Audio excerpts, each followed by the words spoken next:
guys in the dark.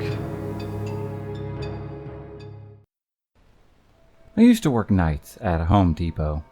There was one time where for a week or so, our store had stayed open for 24 hours. For the most part, this wasn't really a problem. Typically, nobody comes shopping for home improvement items at 2 o'clock in the morning, except for that one couple that came looking for a marble countertop at 1:30 in the morning. And the woman happened to be wearing a very nice dress. I guess there was also that one young lady who was looking for a toilet paper roll holder, a little after midnight, I guess. I had just gotten off my first break, and she was wearing jorts and one of those white with black belt stereotype karate outfits. She was oddly specific about which roll holder to get. But the real story lies within the insulation. It was nearing 3 in the morning, and me and one other guy were stocking the insulation, as well as fixing the bays and some of the maintenance. A bunch of the big R30s had fallen on their bay, and while I was sorting through them, a hand had come out of the mess and grabbed my arm. I lost my mind enough for not only the guy I was working with to freak out, but also for my boss as well, who was across the store to come check out the commotion. It turns out a homeless drunkard had come into the store at some point, and I can only assume before the night crew showed up, and made a nest in the insulation where he had fallen asleep. The dude was in bad shape, like far gone into whatever inebriation that we had to call the police just to remove him. I was always a little more cautious around the insulation after that, for at least this time that the store had stayed open for 24 hours. I was once staying late doing some scenic painting in a college campus theater. It was late, pitch black dark outside, and very quiet in the building. A few of us were up on the stage, not really talking, just taking care of business, when suddenly I saw out of the corner of my eye something go very quickly by the open door to the lobby. What the fuck, I thought. Then it went by again. And I actually saw what it was. A guy with long hair, wearing pajamas and no socks or shoes. He was tiptoeing in a very exaggerated way, pulling his knees up very high and grinning. What the fuck, dude? It sounds kind of funny, but it was really creepy as hell. We all made eye contact, and one of the other painters was just about to go shut the door when the dude walks right in. He stood there staring at us for a full minute. You could have heard a pin drop. He threw his arms out of the side, drastically, and said, "I'm your savior, Jesus Christ." No one responded, and he eventually walked out. I guess he was hoping to get more of a reaction. The door was promptly shut and locked behind him, and security was called. They were not impressed. Turns out that he was a patient at some sort of group home nearby, and had done this multiple times to many different people. I still get creeped out to this day if I'm working in a theater at night, though. I had worked night shift at a rehab facility. We have a protected gate with a camera looking down from above, and one of those doorbell cameras. In the office, the camera monitor is on one wall, and the doorbell monitor happens to be on the other. I was doing some paperwork.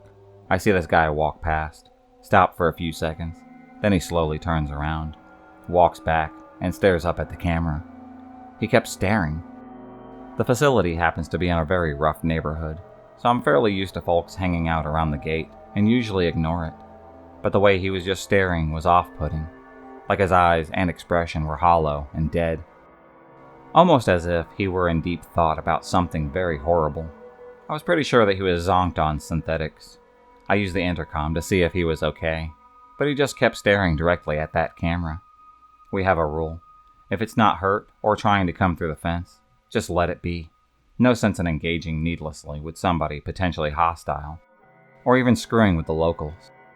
He stood there and stared at the camera for 2 hours straight, that same dead-eyed expression staring right at me.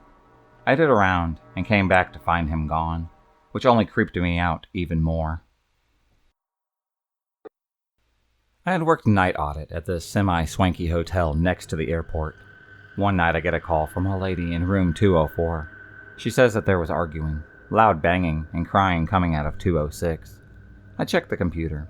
No one has checked into that room due to the maintenance issues. I called my supervisor to see what I should do. She tells me to call on-site security and follow them up with a key. As we get off the elevator, we can hear the crying. It's pretty loud. My heart starts racing as we near the door. so I hand the key to the security guard. The next 5 minutes seem to happen in slow motion. He opens up the door and immediately flicks on the light.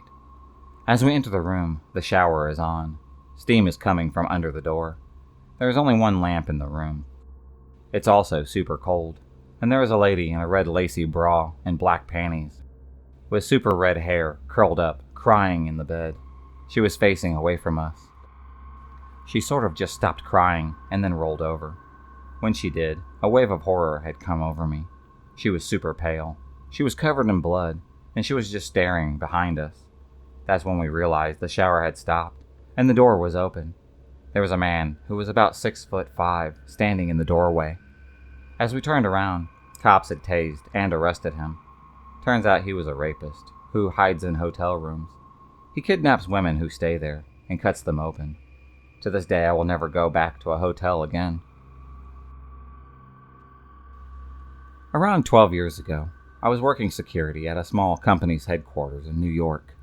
My partner for the night had called in sick, so I had to work from midnight to 6 all by myself. Now, normally this wouldn't be a problem for me. I had to sit in the back room, watch some cameras, occasionally head out for a sweep. Nothing to it, right? Well, as it turns out, one of the employees had stayed in the building after hours and had managed to avoid my coworker's sweep from the previous shift. I first noticed a movement in my peripheral vision on one of the screens, and then again a few moments later. This was pretty odd, because I was used to quiet nights in this particular building. I was a little scared when I headed out for my sweep, but it was my job, so I grabbed my flashlight and I headed out to begin. I had to start the sweep in one big hallway, and right as I entered, I saw a flash of movement at the end of it. At this point, I was sufficiently freaked out. I stood frozen for a minute or so, looking into the semi-darkness, unsure of what I should do. The decision was taken out of my hands. However, as I heard a gunshot resound down the hallway, in what was the scariest moment of my life, I slowly walked down the hallway to investigate what it was. I reached the end and saw to my left that the president's office light was on. Slowly I approached the door, and I creaked it open, scared shitless. What I saw will forever haunt me. The man had taken a seat in the president's chair, shot himself in the head with a pistol. Everything was all over the floor and the wall. Apparently this guy was having problems at home, and because the president was supposedly a total asshole to him, he decided to go off himself and scare the crap out of the president at the very same time. In any case, I threw up a few times. I called the police. I got the next 2 weeks off. I still have nightmares about it sometimes. If you enjoyed this video, please subscribe, like, and hit the bell for notifications on future videos, and become a stalker of the night. And I'll see you next time.